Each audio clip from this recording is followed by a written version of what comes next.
सर्दियों का मौसम पूरे शबाब पर था। जंगल की हरियाली पर बर्फ की चादर बिछी हुई थी। ठंडी हवाएं पूरे जंगल को कँपा रही थी। पक्षियों के लिए यह समय बेहद कठिन था। इस मौसम में सभी पक्षी अपनी जान बचाने के लिए सुरक्षित जगह तलाश रहे थे। जंगल में पक्षियों का एक समूह रहता था जिसमें हर तरह के पक्षी शामिल थे। ठंड के कारण जंगल में सभी पक्षी परेशान थे। किसी के पास रहने के लिए सुरक्षित घोंसला नहीं था। पेड़ पर ठंडी बर्फ जम चुकी थी और पक्षियों के पंख सुन्न पड़ने लगे थे। एक दिन सभी पक्षी इकट्ठा हुए। हरिया तोता ने गंभीरता से कहा, मित्रों, अगर हम ऐसे ही अलग अलग रहते रहे तो यह ठंड हमें और कमजोर कर देगी। हमें मिलकर ठंड से बचने के लिए कुछ उपाय करना होगा। हाँ हाँ हरिया भाई, तुम सही कह रहे हो। हमें ऐसी जगह बनानी चाहिए जहाँ सभी मिलकर रह सके और इस ठंड से बच सके। बहुत भयंकर ठंड पड़ रही है, ऐसा लगता है जैसे कि हमारे पंख गिर के नीचे चले जाएंगे। तभी राजू कबूतर बोला, दोस्तों, मैं क्या सोच रहा हूँ, क्यों ना हम लकड़ी का घर बनाएं। वह हमें बर्फबारी और ठंडी हवा से बचाएगा। हाँ दोस्तों, अब हमें भी लकड़ी का घर बना लेना चाहिए। अब ये सर्दी मुझसे बर्दाश्त नहीं होती। सभी पक्षियों ने राजू के विचार पर सहमति जताई। मैना ने बात काटते हुए कहा, क्या लकड़ी का घर? पर लकड़ी का घर बनाना आसान नहीं होगा राजू। तुम चिंता क्यों करती हो लाली? हम सब मिलकर काम करेंगे तो सब आसान हो जाएगा। ठीक है, तुम सब कह रहे हो तो मैं भी तुम्हारे साथ हूँ, पर मैं ज्यादा काम वाम नहीं करूँगी। मैं केवल ये चुन लूंगी कि अपन घर कहाँ पे बनाएंगे।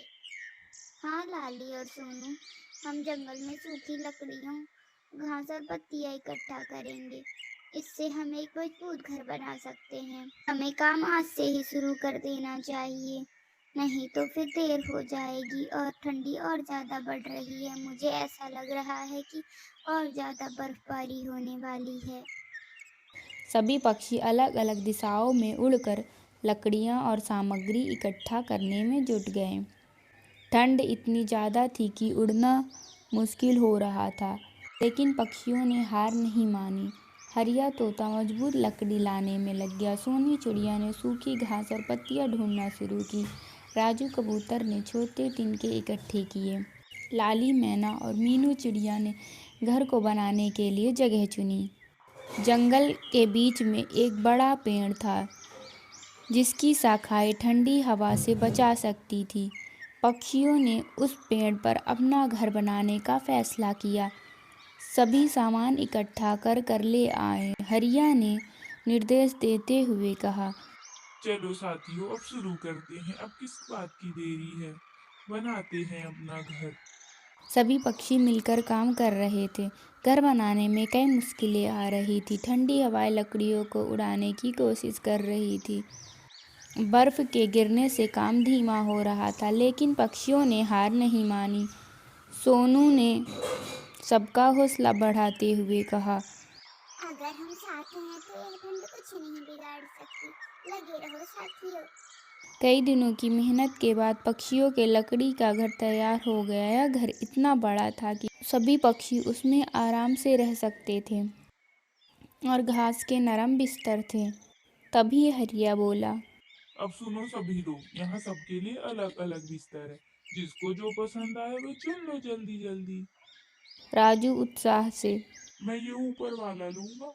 मुझे ऊपर रहना पसंद है थोड़ा। ठीक है, तुम उसी में रहना। राजू, अब खुश हो ना? तो सब अपना अपना घर चुन लो। मुझे तो जो लास्ट में लेना बचेगा मैं वही ले लूंगी। हाँ हाँ, सब चुन लो अपना अपना बिस्तर। पर मैं तो तुम्हारे पास में ही रहूंगी मीना, क्योंकि हमें बातें भी तो करनी है। हाँ हाँ सोनी, ठीक है, मेरे पास वाला ही ले लेना।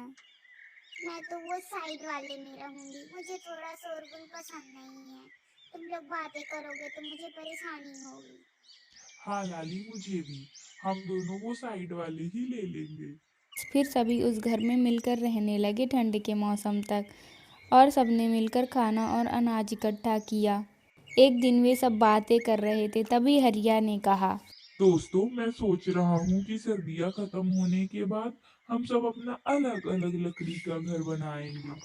अरे अरे, बना लेंगे घर, पहले सर्दियाँ तो खत्म हो जाने दो सभी लोग, फिर एक दूसरे का घर मिलकर बनाएंगे। हाँ हाँ मीनू, सही कह रही हो। सर्दियाँ अभी गई नहीं है और इन्हें अभी से घर बनाना है।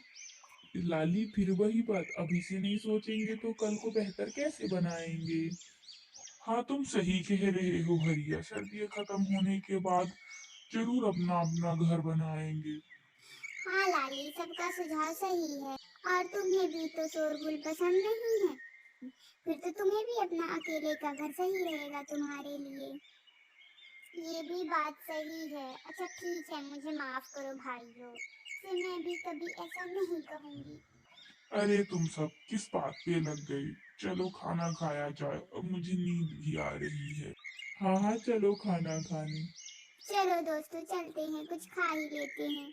सबने खाना खाया और सोने चले गए। वे सब सो रहे थे, तभी दरवाज़ा खटखटाने की आवाज़ आती है। अब कौन आ गया इतनी ठंड में और इतनी रात में। बाहर इतनी ठंड है, कहीं कोई पक्षी तो नहीं। सोनू, जरा दरवाजा खोलना, कौन है। सोनू दरवाज़ा खोलती है और देखती है कि अरे कालू, तुम यहाँ क्या कर रहे हो इतनी ठंड में? तुम्हें पता है बाहर कितनी ठंड है, और बाहर ठंडा तूफान भी चल रहा है। सोनू, क्या तुम इसे जानती हो, ये कौन है। हाँ हरिया, ये मेरा पड़ोसी हुआ करता था कभी, जब मैं जंगल की दूसरी तरफ रहती थी। फिर मैं इधर आ गई नई जगह की तलाश में, और ये वहीं रहता था। तभी कालू बोलता है। ये सोनी बहन, ये ना, पहले मुझे अंदर आने दो, सब बताता हूँ। फिर कालू ने सारी बात बताई। मेरे घोंसले को मैंने ठंड से पहले ही मजबूत कर लिया था, लेकिन ठंडे तूफान के कारण वह उड़ गया। फिर मैं तुम्हारे जंगल में आया, वहाँ के पक्षियों से मुझे पता चला कि तुम लोग यहाँ रहते हो, तो मैं यहाँ आ गया। दोस्तों, क्या तुम लोग कुछ दिन मुझे यहाँ रहने दे सकते हो। जैसे ही ठंड खत्म हो जाएगी मैं यहाँ से चला जाऊंगा। अरे ये भी कोई पूछने की बात है कालू। यह घर कितना बड़ा है, तुम यहाँ जब तक चाहो तब तक रह सकते हो। और हाँ, तुम अगर चाहो तो जब तक सर्दियाँ खत्म ना हो जाए तब तक यहाँ रह जाना। हम भी सर्दियों तक यहाँ रहने वाले हैं, फिर हम सब अपना अपना घर बनाएंगे। किसी को कोई दिक्कत तो नहीं ना दोस्तों। सभी पक्षियों ने हाँ कहा और सब राजी खुशी कालू को रखने के लिए मान गए। उन्होंने कालू को खाना दिया और उसके लिए एक घास का बिस्तर लगाया। दोस्तों, आज मुझे पता चल गया कि मिलजुल कर रहने में कितनी खुशी मिलती है। मुझे अकेला रहना पसंद है, पर साथ रहने में जो खुशी है वो कहीं भी नहीं। तभी ऊपर बैठा राजू बोलता है। चलो भाइयों, ये बात अच्छी है कि लाली को दोस्ती का मतलब समझ में आ गया। अब जल्दी से ये सर्दियाँ बीत जाए, फिर हम सब जंगल की सैर में चलेंगे। लेकिन हम अभी नहीं जा सकते। अगर हम अभी गए ना तो ये ठंड हमारी आइसक्रीम बना देगी। तो हम ये ठंड के खत्म होने के बाद जरूर जंगल घूमने चलेंगे। हाँ राजू, सही कह रहे हो, अब लाली बहुत समझदार की है। तुम सभी का धन्यवाद दोस्तों, तुम्हारा एहसान कभी नहीं भूलूंगा। तुम सब बहुत अच्छे हो, मुझे यहाँ बहुत अच्छा लगा। अरे कालू जी, ये तो हमारा कर्तव्य था, और जंगल में हम सब एक दूसरे की मदद नहीं करेंगे तो कौन करेगा। इस जंगल में हमारा एक दूसरे के अलावा है ही कौन। फिर सभी हंस हंस कर बातें करने लगे और अपनी अपनी जीवन कहानी बताने लगे। तो दोस्तों, यह कहानी हमें यह सिखाती है कि मिलकर काम करने और एकजुट होने से सारी मुश्किलें हल हो जाती हैं और कोई भी कठिनाई को पार किया जा सकता है। और हमें अपने भविष्य के बारे में आज से ही सोचना चाहिए। तो कैसी लगी आपको कहानी? अच्छी लगी हो तो वीडियो को लाइक करें और चैनल को सब्सक्राइब करें ताकि आपको ऐसी वीडियो मिलती रहे। और हाँ, घंटी बजाना मत भूलना ताकि वीडियो का नोटिफिकेशन सबसे पहले आप तक पहुँचे। बाय बाय दोस्तों।